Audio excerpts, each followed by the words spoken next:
అందరికీ నమస్కారం. It's okay పాడ్కాస్ట్కి స్వాగతం. నేను మీ సుధామయ్యని. ఈరోజు టాపిక్ మాట్లాడే ముందు ఒక చిన్న విన్నపం.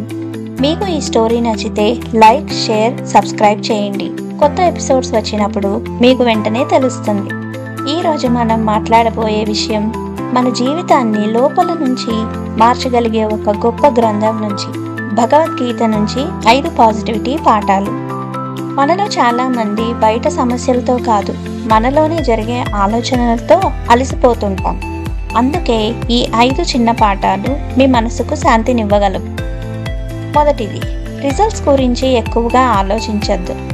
మనకి స్ట్రెస్ ఎక్కువగా పని వల్ల కాదు, రిజల్ట్స్ గురించి ఆలోచించడం వల్ల వస్తుంది.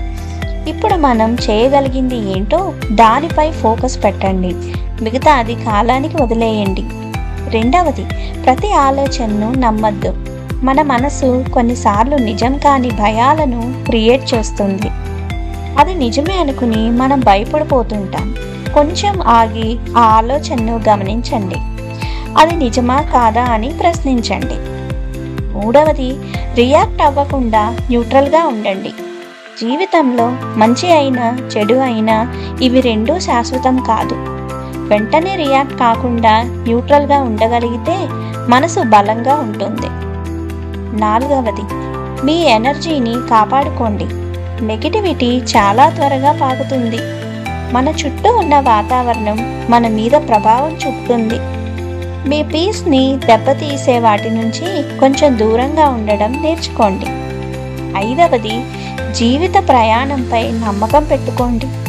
జీవితంలో అన్నీ మనం అనుకున్నట్లే జరగవు, కానీ ప్రతి ఎక్స్పీరియన్స్ మనకు ఏదో ఒకటి నేర్పుతుంది. అందుకే ప్రాసెస్ పైన నమ్మకం పెట్టుకోండి. జీవితం అంత కష్టమైనదేమీ కాదు, మన ఆలోచనలు దాన్ని కష్టంగా మారుస్తాయంతే. ఈ రోజు నుంచి కొంచెం తక్కువగా ఆలోచించండి, కొంచెం ఎక్కువగా నమ్మండి. మీ జీవితం స్వయంగా మారడం మొదలవుతుంది. మళ్ళీ డైలీ డోస్ ఆఫ్ మోటివేషన్తో ఇంకో ఎపిసోడ్లో కలుద్దాం. అప్పటి వరకు మిమ్మల్ని మీరు చాలా జాగ్రత్తగా చూసుకోండి. Signing off, సుధామయ్యి.